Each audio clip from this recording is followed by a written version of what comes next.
suas missões, né, dentro do estado de Minas Gerais.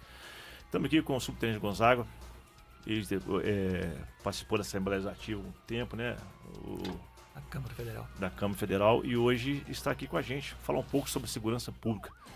Queria que o senhor primeiro desse aí uma boa noite aos nossos ouvintes, às nossas pessoas, e para a gente começar a bater um papo sobre a segurança pública e o desgoverno de Minas Gerais que vem acontecendo. Boa noite aos ouvintes da Rádio Ultra FM. É uma satisfação, é a segunda vez que tenho a oportunidade de estar aqui e agradeço o convite. E agradecendo o convite, agradeço ao Júlio, que tem criado esses espaços, que tem nos ajudado no debate, não só da segurança pública, mas das mazelas que os profissionais de segurança pública estão passando. E é sempre necessário que a sociedade tenha informações e participe dessa construção, porque afinal de contas, falar de segurança pública é falar de um bem mais precioso, um dos mais preciosos da população, da sociedade, das pessoas, que é, em última instância, a preservação da vida e a redução da violência. Comentar também nosso mesa aqui, a nossa técnica, né? DJ Nantes. Como é que é? Giovanni.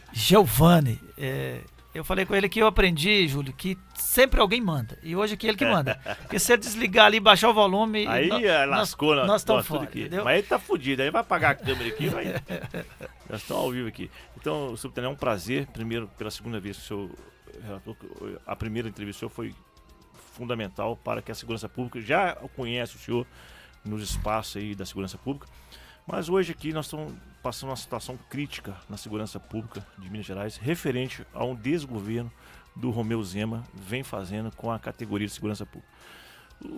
Qual a visão que o senhor hoje coloca, atribuída ao que desse Romeu Zema ter tanto ódio, ter tanta raiva da segurança pública, sendo que quem o fez, na época como pré-candidato de 2018, devido à situação que se encontrava, falei isso com ele, falo novamente aqui ao vivo, até um cachorro que se fosse candidato era eleito no lugar dele porque a população queria e acreditou nele, principalmente segurança pública. O que o senhor acha que esse desgoverno vem fazendo com a segurança? Situação crítica hoje.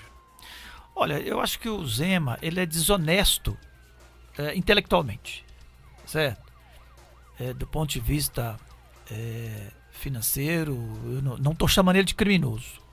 Eu estou chamando ele de desonesto intelectualmente, porque ele apropria dos resultados produzidos pela Polícia Militar, pela Polícia Civil, pelo Corpo de Bombeiro, pela Polícia Penal, apropria de algo que ele não investiu praticamente um centavo, né? O Estado não colocou dinheiro praticamente nenhum para investir em ampliação de nada. A única coisa que fez alguns concursos, mas não repôs sequer aqueles que aposentaram e morreram.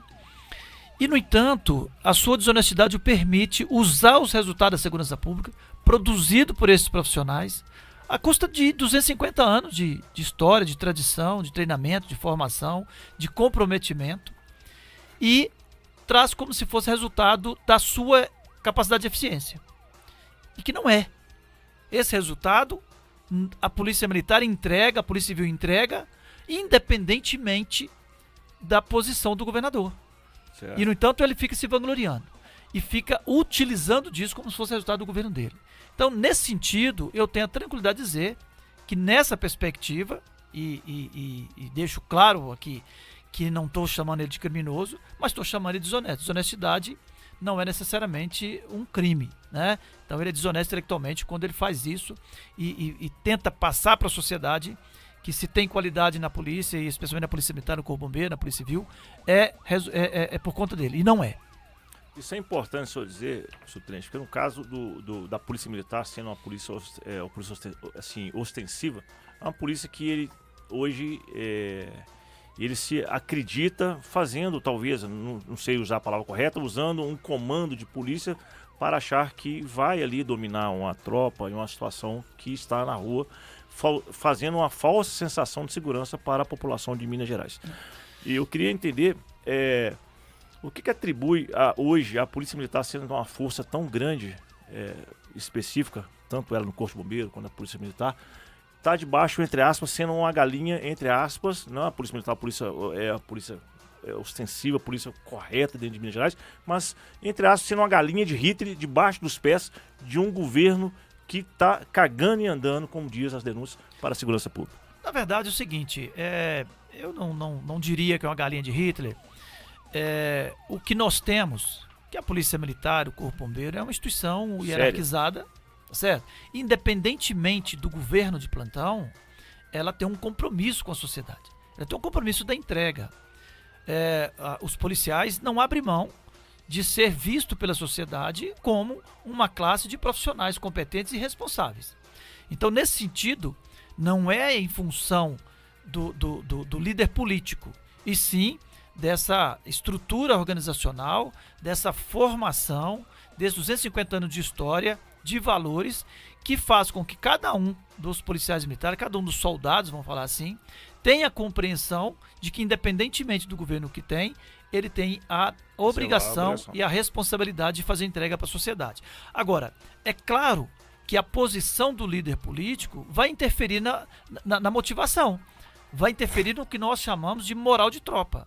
E o moral de tropa é fundamental para ele produzir, porque ele precisa de ter razões para além de uma escala de serviço para ele entregar. E aí eu volto na questão da desonestidade do Zema em relação à segurança pública e principalmente em relação aos policiais militares, policiais civis, policiais penais. Por que falo isso? Ele foi desonesto quando ele, lá em 2019, fez uma negociação salarial conosco, assinado, pactuou, mandou o projeto para a Assembleia, aprovou-se o projeto e ele veta. Isso é um ato de desonestidade. Ele é desonesto quando, desde 2018, ele tenta colocar Minas Gerais num regime de recuperação fiscal com o objetivo de sangrar os servidores de um modo geral, aí não é só da segurança, e com o objetivo de desfazer patrimônio. Eu não vou discutir aqui, no meu papel ou na minha responsabilidade de representação de classe, não vou discutir aqui política de privatização ou não, mas como cidadão eu posso falar. E nessa perspectiva, ele tentou colocar o Estado de Minas, e quem resistiu? Quem resistiu foram os servidores, foram os militares. Principalmente no governo passado, na presidência do deputado Agostinho Patrus, que hoje tomou posse como vice-presidente do Tribunal de Contas, mando um abraço para ele, mas eu preciso reconhecer de público aqui o papel que ele cumpriu como presidente da Assembleia, respaldado por um posicionamento intransigente dos servidores, que não deixou o Zema entrar na recuperação fiscal lá em 2019, 20, 21, porque ele tentou todos os anos. Agora, durante muito tempo que tramitava o projeto do Propag em Brasília, que é a iniciativa do senador Rodrigo Pacheco, que é resultado dessa luta dos servidores, resultado desse posicionamento da Assembleia, o Rodrigo Pacheco encontra essa solução e propõe essa solução. Durante muito tempo, ele não apoiou essa proposta. Ele não apoiou porque a ele interessava sangrar os servidores, a ele interessava criar esse ambiente de caos para justificar aquilo que ele queria, que era vender as empresas e não dar reajuste para os servidores. Agora que ele não teve alternativa, porque a proposta é muito melhor do que a recuperação fiscal, ele ainda assim é incapaz de reconhecer que ele só está podendo ter essa alternativa porque houve a resistência dos próprios servidores, dos próprios policiais e bombeiros militares. Então, nesse sentido, uma pessoa que tem esse comportamento do não comprometimento, do não reconhecimento. Vou te dar mais um exemplo dessa desonestidade que eu coloco. Desde 2018, ainda no governo Pimentel, que a frota da Polícia Militar, da Polícia Civil, é renovada com recursos ou de emendas parlamentares federais, especialmente, e estaduais, ou por convênio com o Ministério da Justiça, convênios com a própria Polícia Rodoviária Federal, convênio com o Exército, com as Forças Armadas, convênio com o IBAMA, que a Polícia Militar também tem.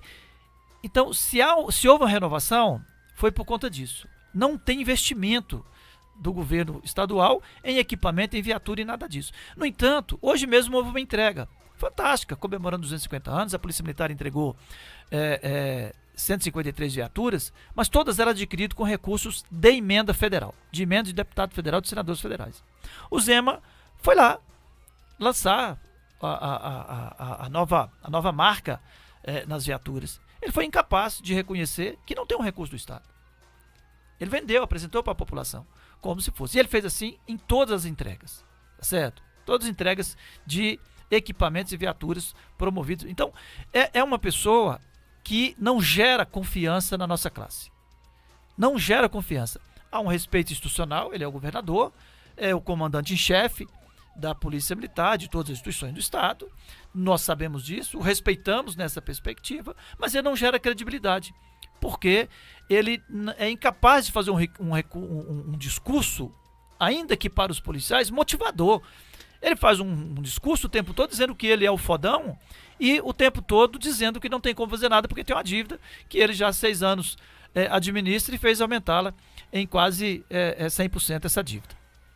Subtenente, é importante dizer isso. Primeiro, produção, nós temos aí o pessoal mandando uns abraços aqui no negócio. Depois, gente, eu queria pedir o seguinte: quem está aí ao vivo aí, vai ter um momento oportuno, então você faz só não ler, esperar um pouquinho para a gente passar. Tem algumas. Quantas pessoas nós temos agora nesse momento? Tem sim, Júlio. Tem 2.021 pessoas e 109 marcações como gostei.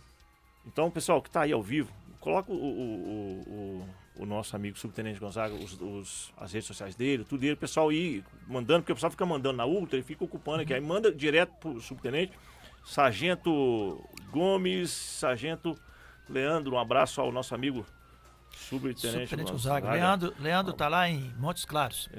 Região do Norte. Um abraço pro Gomes. Um abraço, meu amigo, estamos aqui junto. Ô, Subtenente, no caso da falta de investimento, o descaso do governo, que o senhor falou aí, vem atuando com a situação da polícia e da segurança pública em geral, o salário deles defasado, essa falta de estrutura e a insegurança vem só aumentando dentro da segurança pública. Nós temos policiais desmotivados. Eu tive agora recente numa confraternização da Rotan. Ali eu fui das pessoas que tentei ajudar um pouco lá para produzir aquele evento. Eu vi uma desmotivação total, até no próprio pessoal da Rotan, com esse governo atual.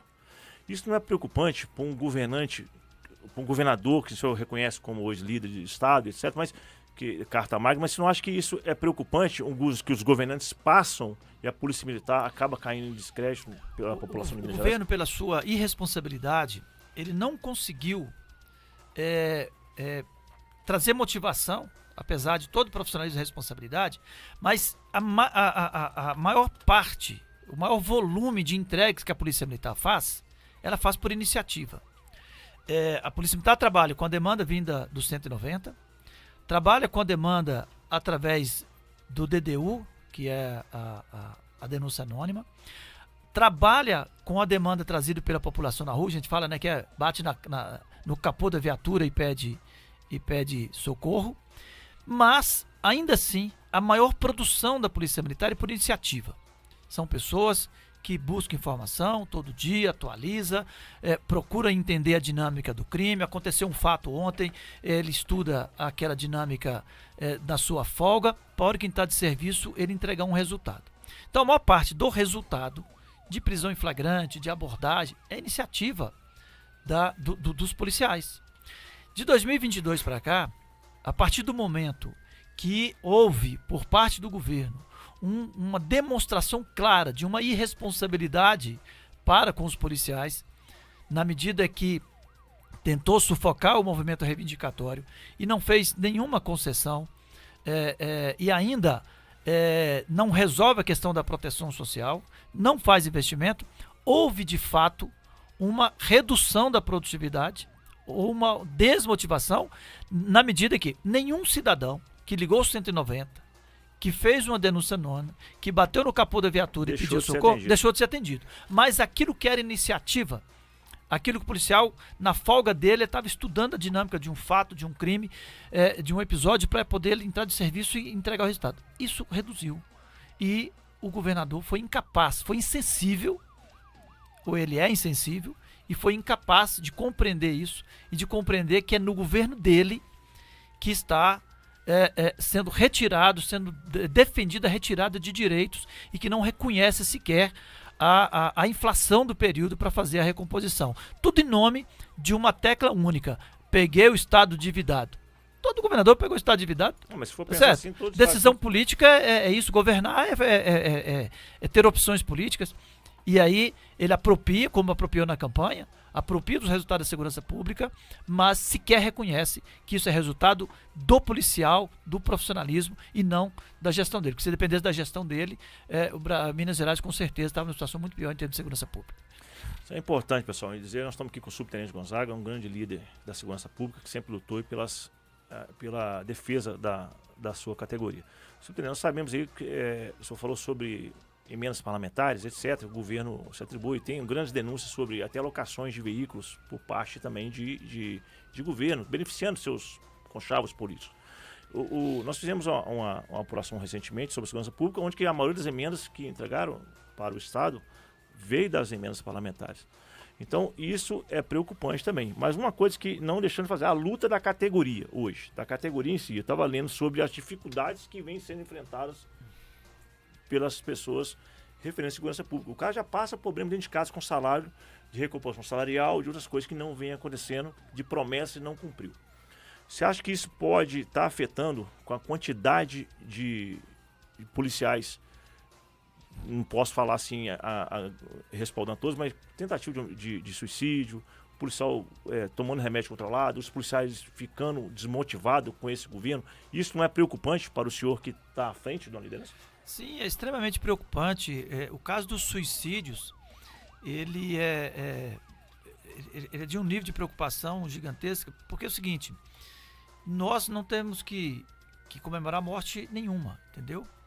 Mas durante um período, eu vou falar aqui de 2000 para cá, que é um período que eu militei diretamente, aliás, eu milito nessa causa desde 1990, mas falando estatisticamente, a gente tem um monitoramento mais consolidado, vamos dizer assim, a partir de 2001, 2002. Eu lembro que nos 3 primeiros anos do governo, nos 2 primeiros anos do governo Aécio Neves, nós contabilizamos um resultado entre policiais civis, policiais militares e tal, 139 vítimas, homicídios de policiais nesse período. Então, um número absurdo. Você tinha suicídio? Tinha, mas não nessa proporção. Não era tão alarmante. Hoje nós temos um que quebrou o dedo já é demais, tá? Mas, falando estatisticamente, nós tivemos, por exemplo, se não me engano, 2021, com uma estatística 0 de letalidade policial e, no entanto, homicídio acima de 15. É um número absurdo nós convivermos com esse número de óbito por homicídio. E se nós temos 15 homicídios no ano, é sinal de que nós temos uma proporção muito preocupante de profissionais, de policiais, com algum tipo de dificuldade, porque não é todo mundo que tem uma dificuldade que chega a esse resultado. Mas ninguém chega a esse resultado se não tiver problema nenhum. Então, se nós pegarmos aí e fizermos uma referência pelo número de homicídios que nós tivemos, nós vamos admitir que temos um número expressivo de policiais com algum tipo de dificuldade em que, a depender do governo, não terá solução. Se depender da instituição, a instituição tem preocupação com isso. A instituição tem profissionais de psicologia. Eu tenho necessidade por fazer justiça com o processo histórico da instituição Polícia Militar e Corpo Bombeiro. A Polícia Militar tem uma rede de conveniados, não vou dizer que está à disposição de todo mundo em todo lugar, mas do ponto de vista da gratuidade do serviço, ele está colocado. Nós temos um número pequeno, mas se considerar que alguns estados não tem nenhum, nós temos psiquiatras, nós temos uma rede que ainda dá algum tipo de suporte. Eu tenho que admitir isso. Mas, a depender da posição de governo, de valorização, de reconhecimento, nós tendemos a aumentar esse nível de adoecimento, infelizmente, dos nossos policiais. Subtenente, na situação que vem acontecendo, nós deparamos com grandes sindicatos, associações. Nós sabemos que o órgão legítimo hoje que representa as suas categorias são sindicatos e etc. Está se pronunciando que vai haver um encontro breve da união de alguns sindicatos e associações para estar limitando algumas demandas que o governo não está cumprindo. E isso vem acontecendo na Polícia Militar, na Polícia Civil, na Polícia Penal e assim por diante. O senhor está encampando também essa frente? O senhor acha que com a luta ainda o governo vai conseguir tentar, pelo menos, cumprir o que ele prometeu e não cumpriu? Olha, a atuação das associações, né, eu milito na ASPRA e, por consequência, junto com as demais entidades, desde 1990. É muito tempo, né? É muito tempo, graças a Deus. E, principalmente a partir de 97, com o movimento de 97, houve uma aproximação, porque, na verdade, lá na década de 90, o sindicato dos policiais civis com as entidades de militares não dialogavam muito, até porque as entidades militares quase todos tinham o estado jurídico de clube, né? A gente estava saindo ainda da Constituição de 88, que reconheceu o direito também dos militares de organizar a associação. Até então era vedado você ter associação, você só tinha clube, né? Então a gente fez essa transição na década de 90. E o episódio de 98 aproximou as entidades de classe dos policiais militares com os policiais civis, especialmente o Sindipol, já à época, e a ASPRA, o Centro Social dos Cabos Soldados, naquele momento.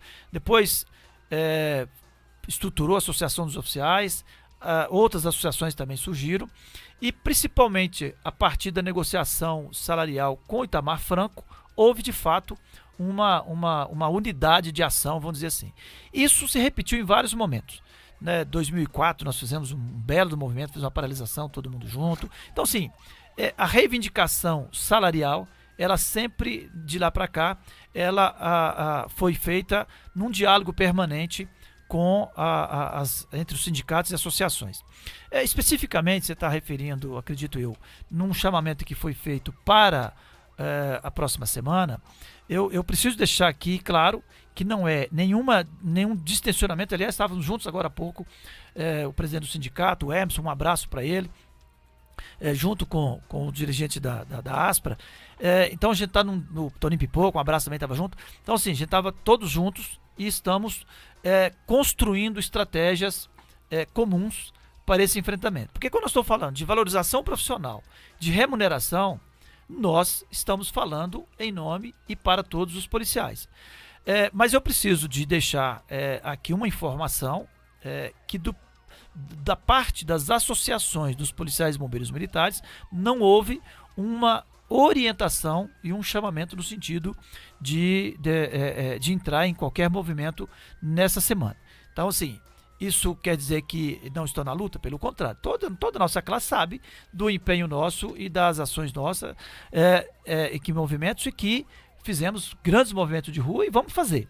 Mas, respondendo a sua pergunta, para essa semana não houve por parte das associações. Então não posso ser aqui leviano e falar em nome das associações dizendo que está. Mas isso não quer dizer também que não estejamos no diálogo com todas as associações, com os sindicatos policiais penais, policiais civis, porque historicamente nós caminhamos juntos. E eu tenho uma compreensão e falo sempre, toda vez que nós estamos juntos, temos a chance de um resultado melhor. Movimento dividido, movimento fracionado, tem que estar junto os parlamentares, tem que estar junto os sindicatos, as associações, porque é da responsabilidade, da competência e da natureza dessas entidades promover esses movimentos em representação. E é da legitimidade. Nós não podemos colocar o policial civil, o policial militar, o policial penal num risco todos os dias para fazer a reivindicação. Esse papel das associações, esse papel dos parlamentares tem que cumprir, tá certo? E o governo tem que respeitar. O governo tem que entender que a hora que vai lá uma diretoria do sindicato levar o pleito e defender o pleito, ele não está sozinho não, é porque precisa de garantir que quem está no seu turno de serviço tem que produzir. Então, mas esse governo, ele não respeita isso. Então nós estamos sim pensando alternativas, mas concretamente nesta semana eu posso falar que não há esta convocação por parte das associações dos policiais e bombeiros militares daqui de Belo Horizonte. Isso é importante, pessoal. Nós estamos aqui falando da Ultra FM com o subtenente Gonzaga, referente a fala que teve durante a semana. Nós vimos várias pessoas falando sobre esse chamamento que ia acontecer. Então, o chamamento foi feito pelos representantes dos policiais penais, pelo Jean, uma equipe que tem uma militância que luta e uma muito, responsabilidade muito grande, totalmente legítimo, tá? Só que quando se coloca tudo no genérico, coloca todo mundo, e a gente precisa de deixar claro, porque nós precisamos de orientar corretamente. Tá certo? Correto. A hora que nós chamarmos para um ato público, uma paralisação, que os nossos associados, que os nossos companheiros tenham clareza dessa convocação, desse chamamento, para que eu estou aqui fazendo um esforço de uma comunicação correta, entendeu? Isso é importante, pessoal. Subtenente, a pressão para dar nesse governo, para o negócio caminhar e de fato o governador respeitar, porque ele sabe que a força maior hoje, que a segunda força maior de segurança pública que nós temos é de Minas, né? É. De Minas Gerais. Então, para nós entender o seguinte, essa pressão para dar nesse governo e quais ações que vão ser tomadas para pressionar para esse governo, pelo menos falar assim, poxa, talvez o governador até sabe da força que tem, mas fica achando que não pode acontecer se realmente a tropa resolver ir para frente. Quais ações podem ser tomadas que o governo vai entender? Opa, agora é o limite. Ô, Júlio, o processo reivindicatório ele é dinâmico, certo? Ele é dinâmico. Se nós formos olhar para o que nós já fizemos, tá? Nós já fizemos movimentos grandes com resultados pequenos, já fizemos movimentos pequenos com resultados grandes, certo? Então, assim, na nossa perspectiva, na perspectiva das associações, todas as possibilidades estão colocadas. Eu não gosto de blefar. Certo? Então, eu trabalho com a compreensão e a convicção que, em algum momento desse ano, até por conta do calendário já eleitoral de 2026, que hoje tem legislação para limitar prazo e tudo, mas eu acredito que, em algum momento desse ano, possa haver uma paralisação, uma reação mais pesada dos militares da ativa, certo?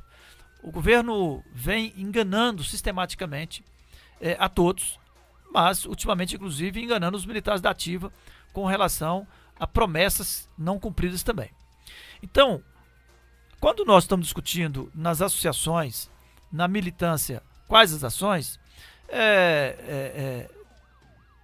2004, por exemplo, nós paramos a Polícia Militar e a Polícia Civil depois de um esgotamento com o Aécio Neves, certo?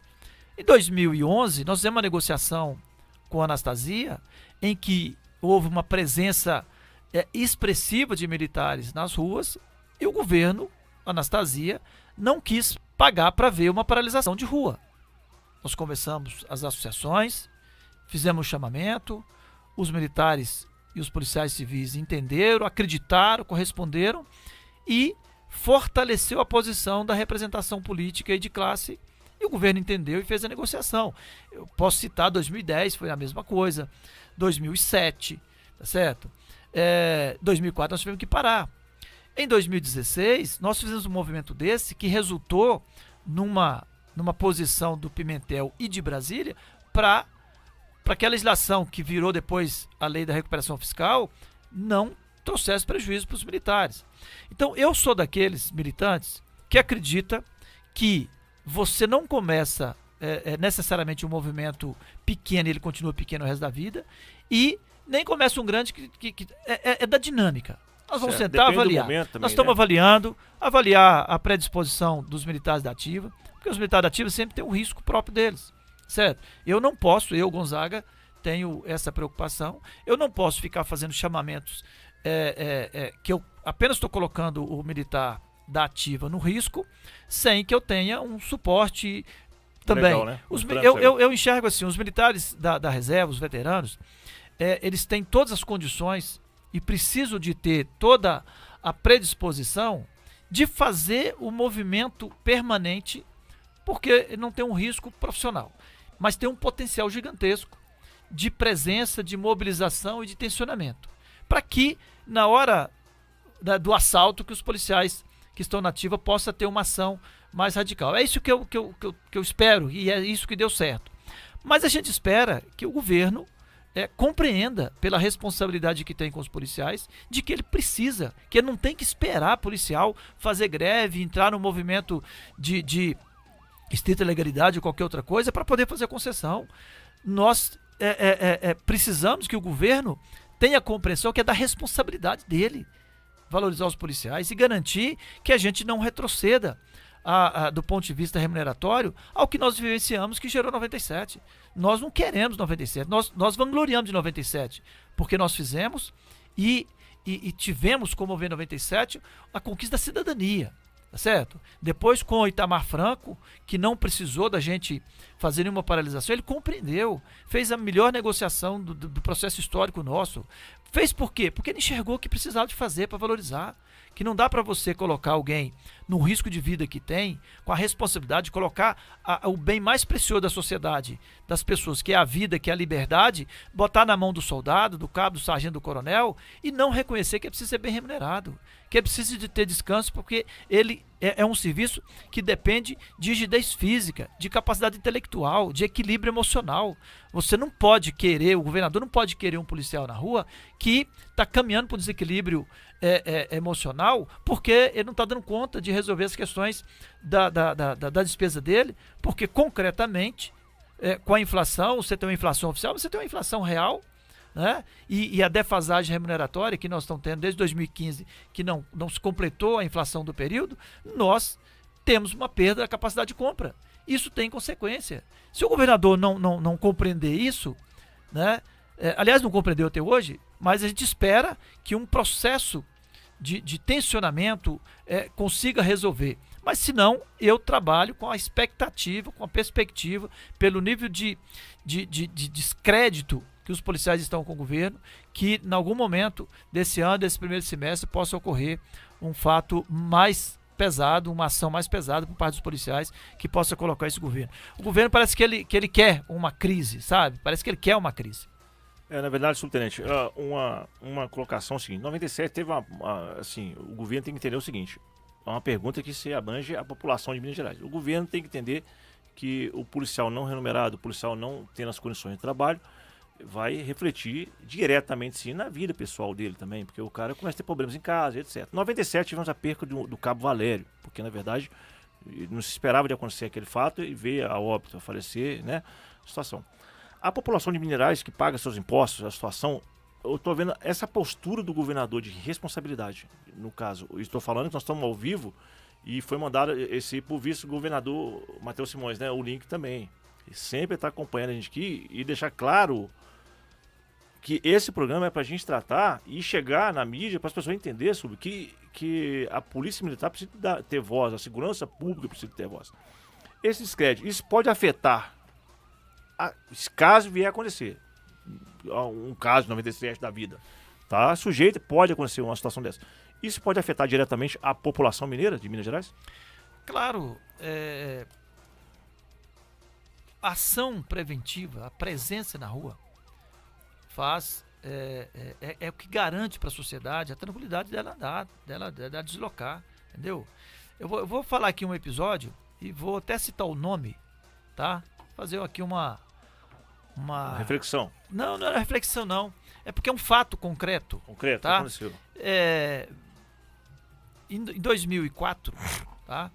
Quando nós paramos a Polícia Militar e o Corpo Bombeiro, a Polícia Civil, nós paramos a partir do estrangulamento da central do 190, Copom, certo? E como nós conseguimos paralisar a partir dessa central, cortou-se a comunicação entre as viaturas e todo mundo foi recolhendo e entendeu que era para parar, certo? Foi feito o chamamento. E um colega, amigo nosso, colega seu de imprensa, foi lá fazer uma entrevista. E era para um jornal das 11 horas da noite, 23 horas. Era o último jornal ao vivo. E aí ele virou para mim assim: Gonzaga, vamos gravar para o jornal da manhã. Porque eu não tenho coragem de dar essa notícia agora que a polícia está parada, que está parada não. Vai virar um caos. Isso para mim é importante porque demonstra o que representa a população saber que tem e que não tem, que tem ou que não tem polícia na rua. E ele gravou o jornal ao vivo das 23 horas, não falou absolutamente nada da paralisação e só repercutiu no Jornal da Manhã no dia seguinte uma entrevista feita por volta de 10h30 da noite do dia anterior. Eu trago isso para responder para você. A sociedade, a hora que ela toma consciência de que não tem policiamento, ela entra em pânico, sim.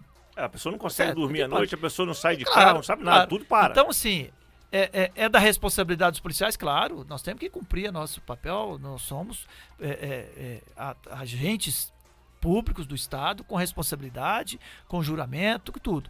Agora, o governador precisa cumprir a parte dele. O governador não pode explorar essa condição e até mesmo da hierarquia e da disciplina dos policiais militares para jogar com isso e para não valorizar.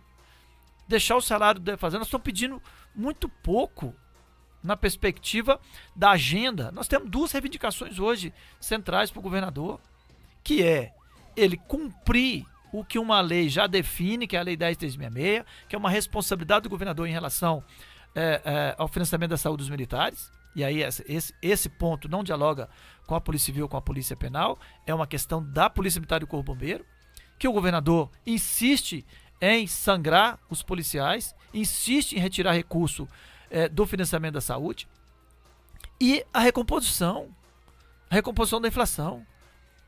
Não há outra agenda colocada. A outra agenda do dia a dia nós resolvemos internamente com o comando. Tá certo? É muito pouco que nós estamos colocando para o governo, e ele, com a sua irresponsabilidade, não vou dizer nem insensibilidade não, porque é a estratégia dele, de redução do gasto do Estado, inclusive com segurança. Eu, no mandato, recebi esse povo algumas vezes, ou não vou dizer nem recebi, porque não foi no meu gabinete, mas eu participei de reuniões com esse povo, onde a tônica é reduzir o tamanho do Estado, reduzir o investimento do Estado, inclusive na segurança pública. Tá certo? Aí não tem coragem de falar que não vai investir em equipamento e tal, ele sangra os policiais, reduz no custeio. Então, assim, a tônica desse governo é reduzir investimento, inclusive na segurança pública. Né? Não é à toa que defendeu de um incidente reforma da Previdência, que defende até hoje de um incidente reforma administrativa, que defende um incidente botar o Estado na recuperação fiscal. Ele só não está falando isso, mas que perdeu essa narrativa. Ele tem uma alternativa colocada e construída a partir, como eu falei no início, de uma demanda dos servidores, uma alternativa construída na Assembleia de Minas, que repercutiu em Brasília e que o Rodrigo Pacheco, o senador Rodrigo Pacheco, entendeu, absorveu, propôs e fez o que podia se fazer para poder aprovar. Mas se depender do Zema, ele deixaria isso se propague lá para nunca, para ele ter a razão, a justificativa de continuar sangrando os servidores.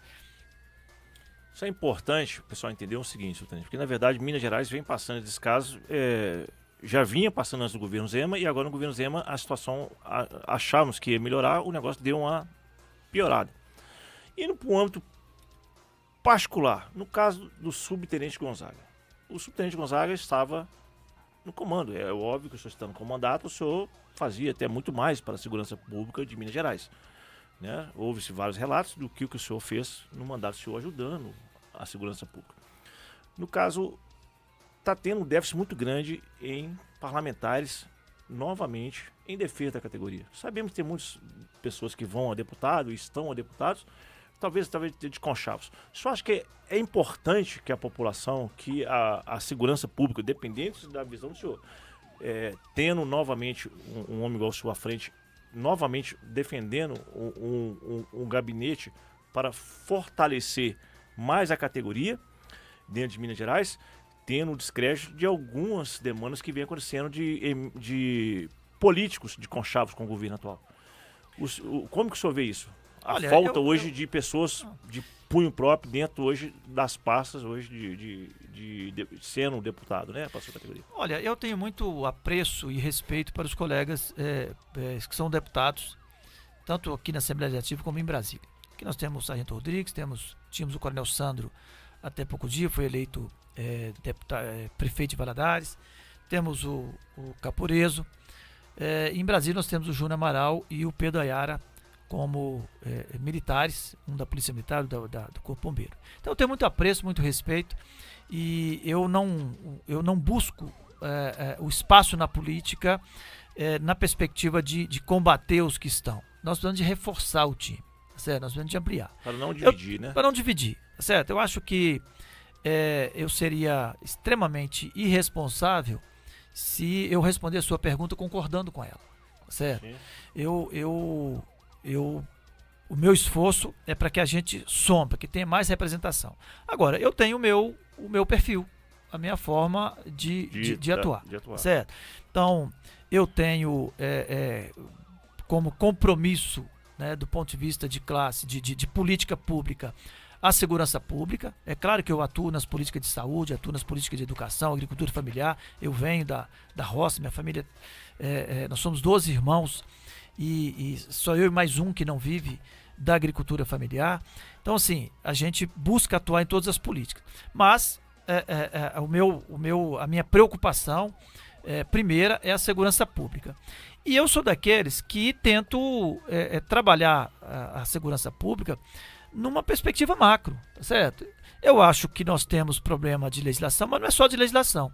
Toda vez que eu responsabilizo apenas a legislação pelo nível de violência e criminalidade que nós temos no Brasil, eu deixo o governador num conforto.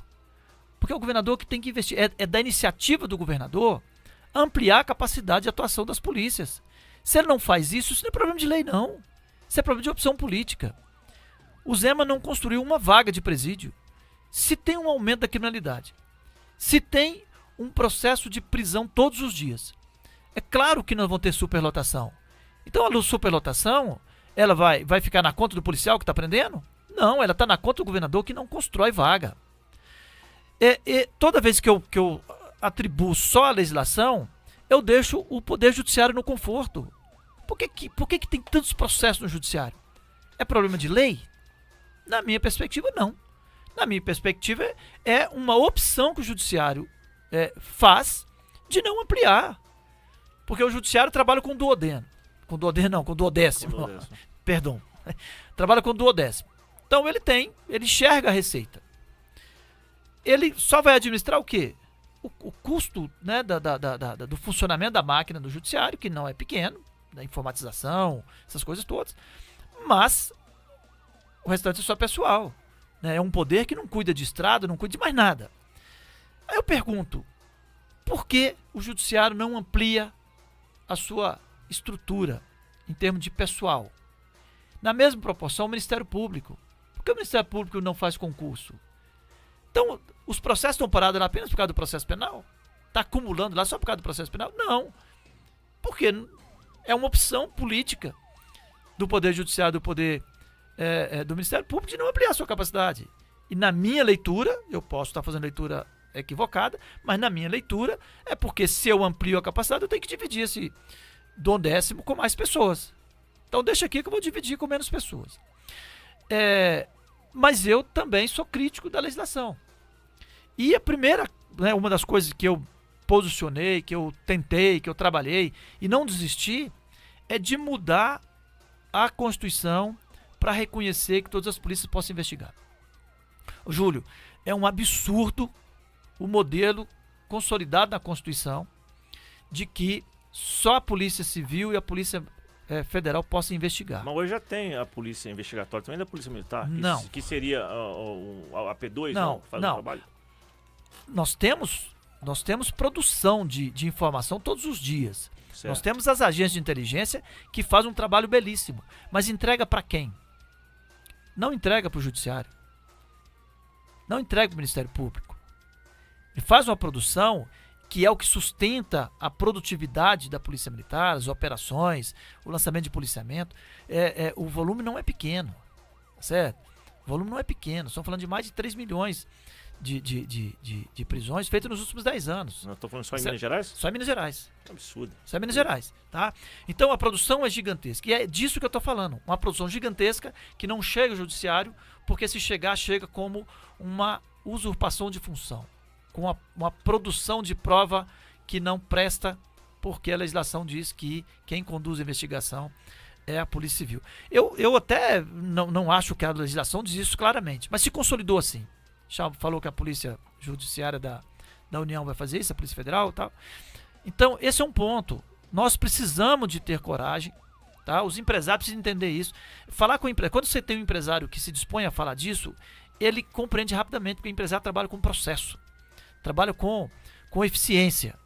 Então, se ele é de uma indústria que tem linha de produção, ele compreende isso facilmente. Mas mesmo os outros que trabalham com processo. Então, você tem uma produção gigantesca por parte da Polícia Militar, tanto pelas agências de inteligência quanto pelo policial no dia a dia, mas que você não pode colocar isso no judiciário. Alguns juízes aceitam, algum Ministério Público. O que é mais comum é o Ministério Público validar isso através dos GAECos, que já foi um avanço gigantesco, tá certo? Então esse é um ponto. Então, Gonzaga, você acha que a legislação está perfeita? Não, pelo contrário. Tem que haver mudança. Esse é um ponto. Falando de eficiência, de eficácia. Nós temos um problema que é um problema recente, por exemplo, com a busca pessoal. Nós temos uma legislação que é de 1941, Código de Processo Penal. O Código de Processo foi alterado em vários pontos, mas nesse não. E ele regulamentou lá em 1941 que a busca é um instrumento da produção de provas, está dentro do capítulo da produção de provas. E falou lá que, olha, você pode fazer a busca, ela independe de mandado judicial, mas ela só pode ser feita em cumprimento de mandado judicial e na prisão em flagrante. Durante 70, quase 80 anos, isso valeu.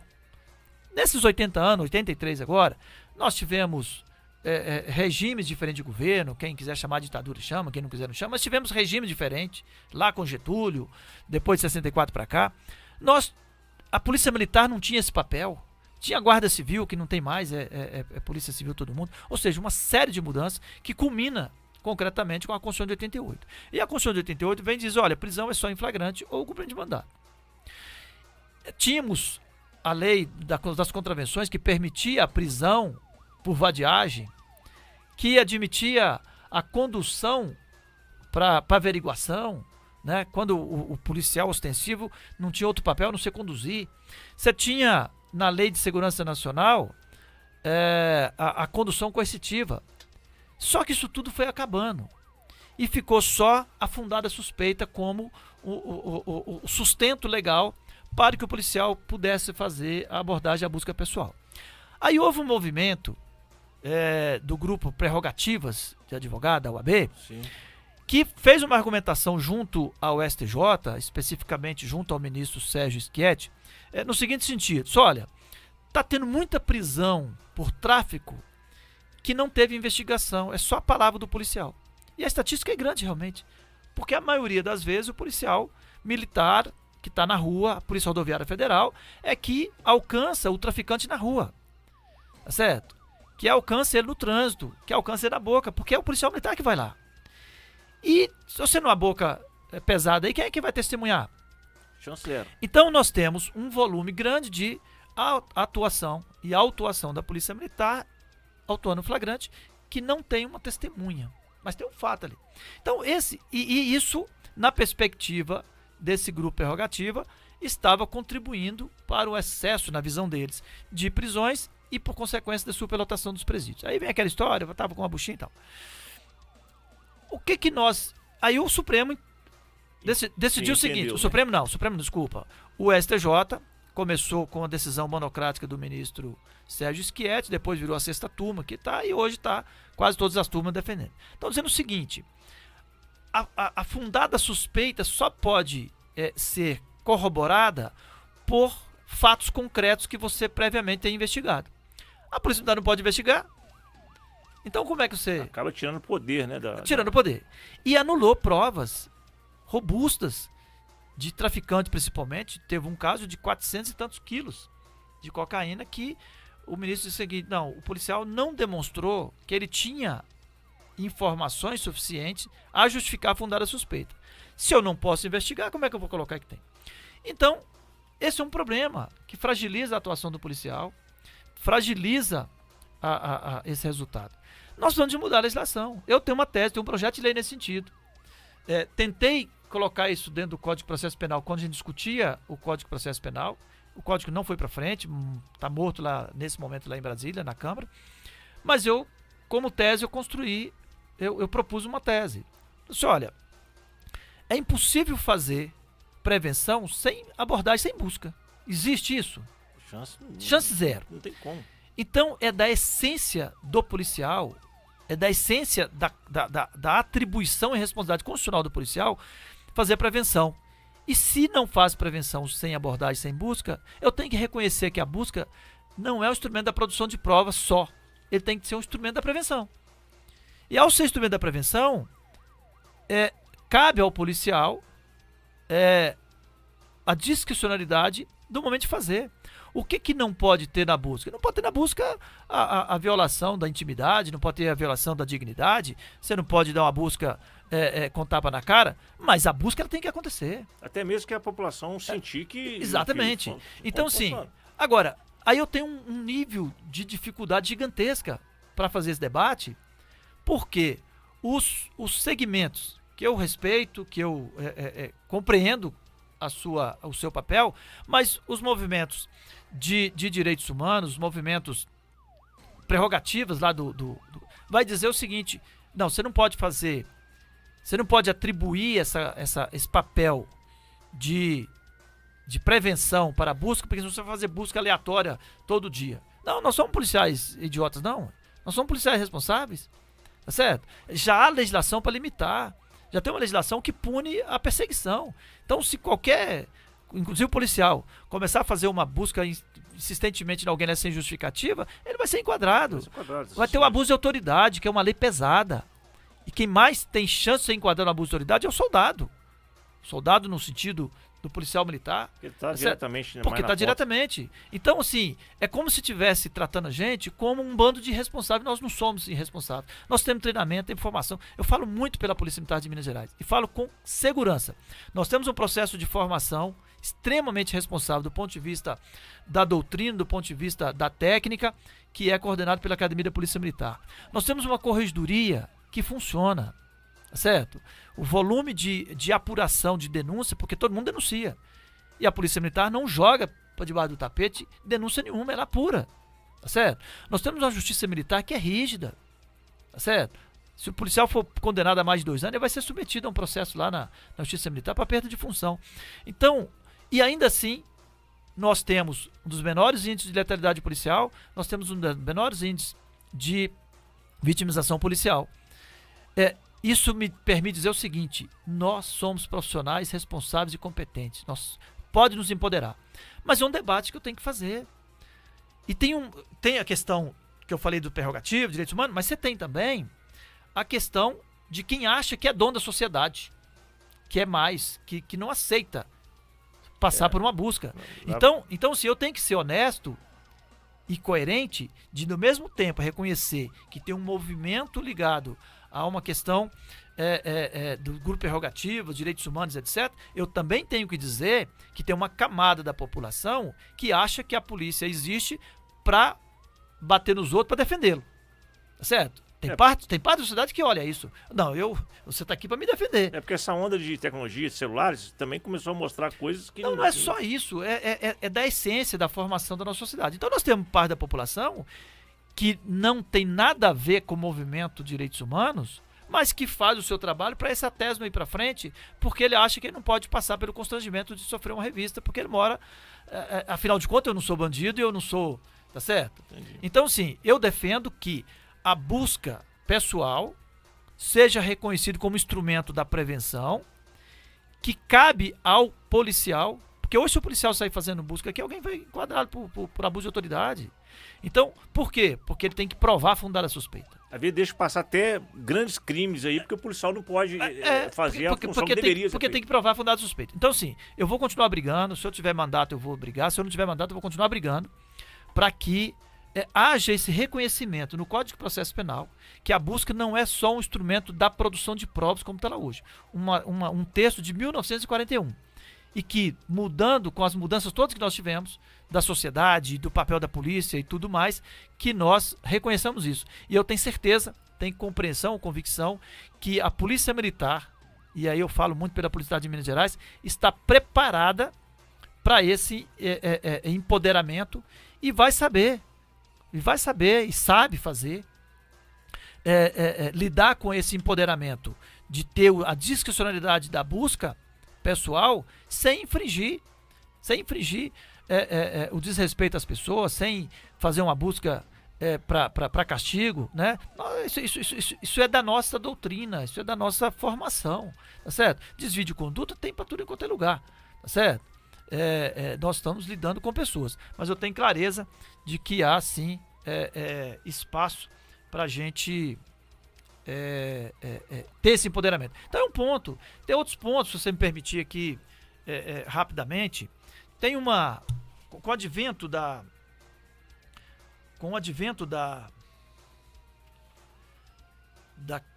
cadeia de custódia, uma legislação nova, criou-se um problema, tá? Para o policial que está na rua. E tem um grupo aí, de novo, vem o grupo prerrogativo da OAB, que na medida que tem a cadeia de custódia, a obrigação de proteger a integridade do vestígio, de proteger, de não quebrar a cadeia de custódia, advogado existe para isso. Então, eles todo dia estão questionando se o policial preservou a cadeia de custódia. E aí, nessa rasteira, né, nessa esteira, aliás, veio um grupo de advogados ligados a esse grupo, para dizer o seguinte, para tentar colocar no Código de Processo Penal que a quebra da integridade do vestígio e que a quebra da cadeia de custódia seria motivo de nulidade processual. Aí eu estava num debate nesse grupo de trabalho da CPP e, claro que eu reagi. E chamei a presidente, que era a deputada Margarete Coelho, um abraço para a Margarete, minha amiga.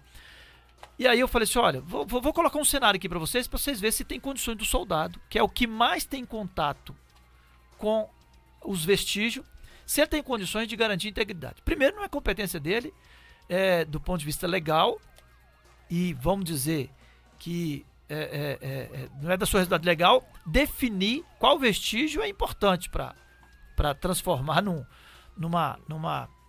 para ser avaliado. Aí eu falei assim, vamos pegar um cenário do novo cangaço. Certo? Chegou 10 carros, tem Miguelito na rua, tem uma linha de tiro no quartel, outra linha de tiro na delegacia, bomba no caixa eletrônico, refém amarrado no para-choque de carro. Falei, qual vestígio o soldado vai proteger? Em que momento ele vai proteger? Eles vão fazer uma operação que se busca ser rápida, vai queimar um carro lá na frente, vai fugir, e essa ocorrência pode demorar 2, 3 dias, vai ficando vestígio no meio do caminho, deixa uma arma, deixa uma roupa, troca de roupa, pega mais refém. Falei, qual vestígio o soldado vai proteger?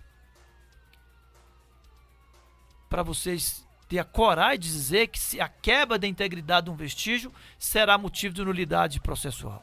É um absurdo, o cara faz um trabalhão total para chegar lá na frente e cair então, assim, quando eu falo que no mandato a minha preocupação com a segurança pública, ela vai além de uma discussão. É uma visão muito grande. Eu acabei de ler uma mensagem aqui agora, mandar um abraço pro doutor Marino, promotor Marino. Um abraço, tamo junto. E gente pedindo para nós aumentar o horário de programa. Gente, nós temos um limite de horário. Porque acho que é muitos seguidores que gostam. Só um minutinho, por favor, tal. Mas deixa claro o seguinte, subtenente. Vamos marcar aqui um dia para o senhor fazer.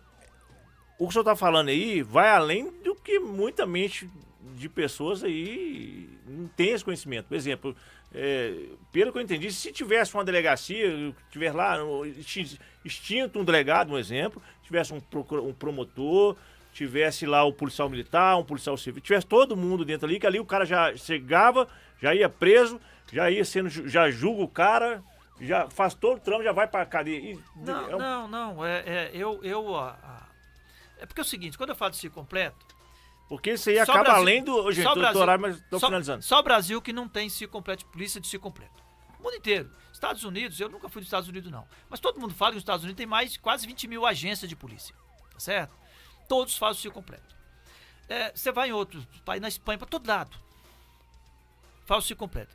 O que caracteriza? Quem faz o ciclo completo é a instituição. Ela pode fazer todos os atos de polícia e entregar o resultado. E cada país se organiza de alguma forma. Certo? Tem país que uma polícia faz a capital e outra faz o interior todo. Certo. Tem país que um faz o flagrante, outros não. Então, assim, cada um se organiza. No Brasil, tem uma estrutura administrativa que é União, Estado, Município. Certo? A Constituição já trouxe a Polícia da União, que é a Polícia Federal, é a Polícia Rodoviária Federal, podemos considerar a Polícia Ferroviária, está na Constituição. Nos estados, tem a Polícia Militar, Polícia Civil, Corpo de Bombeiros, Polícia Penal. E nos municípios, a Guarda Municipal. E estabeleceu uma competência aí, o que é a competência da Polícia da União, o que é a competência da Polícia dos Estados, o que é a competência da Polícia da Guarda Municipal. Como eu defendo a polícia de completo, todo dia que eu falo isso, alguém me pergunta, mas como é que vai funcionar isso? Então, se eu defendo, eu tenho que ter uma proposta. Tem que ter uma resposta. Eu tenho que ter uma proposta. Então, eu tenho dito o seguinte, a minha proposta é reconhecer essa estrutura. Nós temos mais 2 minutos. 2 minutos. Reconhecer essa estrutura, reconhecer a organização e reconhecer o território que cada um efetivamente ocupa, certo? Então, se nós reconhecermos que cada município é um território, eu vou enxergar quem é que está nesse território, tanto do ponto de vista da competência macro e do ponto de vista da ocupação específica. Nesse momento, 8 horas da noite, tá? Em Minas Gerais, só tem 59 municípios que têm uma delegacia aberta. Aliás, eu acho que nem estudo mais, porque agora a delegacia é virtual. No entanto, em mais de 1.200 municípios e distritos, tem uma guarnição da Polícia Militar trabalhando, certo? Então, por que esse policial militar não pode, diante de um crime cometido lá, por exemplo, de um flagrante, por que esse policial militar não poderia formalizar o flagrante? O flagrante é apenas formalização. Ele está caracterizado, é flagrante, pronto. O que faz no flagrante? Formaliza a prisão em flagrante. Não há ato investigatório na prisão em flagrante. E parece que é uma briga tão grande por um processo que o policial mataria aquela situação ali na hora. Do ponto de vista, isso gera até para o Estado benefício. O Brasil descumpre a Constituição. Se de um lado cumpre a Constituição nessa divisão, por outro descumpre num fundamento fundamental e redundante, que é o princípio da eficiência do serviço público. Gente, aqui ó, o papo tá top de linha, agradeço a todos vocês aqui que estão na frente. Subtenente, queria que o senhor fizesse as considerações finais do senhor aqui para o pessoal da segurança pública, para a população de Minas Gerais que está ouvindo o senhor. Nós estamos no limite do horário aí, mas agradeço assim a presença do senhor novamente, que é de profunda, extrema importância para a gente. Agradecer as considerações finais. Júlio, primeiro te agradecer muito, agradecer aos ouvintes. A minha manifestação é o seguinte: nós não podemos desistir de melhorar a segurança pública, mas nós precisamos de dividir, de identificar essa responsabilidade. Eu não posso passar o resto da vida dizendo que a segurança pública está ruim por conta de direitos humanos e por conta de legislação. Nós temos que responsabilizar o executivo daquilo que é competência dele. Nós temos que identificar qual é a responsabilidade do Poder Judiciário e qual é a responsabilidade do Poder do Ministério Público. Naquilo que é o espaço que eu já ocupei, que é o legislativo, eu sei que tem muita coisa para fazer, mas não gosto da ideia de fugirmos do embate, da discussão, de promovermos uma mudança nesse modelo de atuação das polícias. Então eu continuo esperançoso, continuo militante, continuo tentando ajudar a construir e gosto muito desse debate. E quem quiser que a gente participe, para eu aprender, não é para ensinar nada para ninguém não. Mas aqui o senhor está dando aula para a turma aí, subtenente. Torna a dizer, vamos tentar marcar aqui com a direção, marcar um encontro para fazer um debate do jeito que o senhor falou. Aqui, eu sugiro colocar um outro, porque de repente a gente falando sozinho... Eu vou fazer isso aqui, porque eu estou vendo a mente do senhor vai além do que nós projetamos para um programa. Então seria bom fazer um debate com pessoas aqui para tocar. Até vou trazer um promotor, pode ser assim. Gente, muito obrigado, subtenente. É um prazer ter recebido o senhor. Um abraço, estamos no limite. Gente, colocou as redes sociais do subtenente. Muito obrigado a todos vocês e boa noite. Coloca a mão de fundo. Você acabou de ouvir na Ultra o programa Momento Ultra Segurança Pública.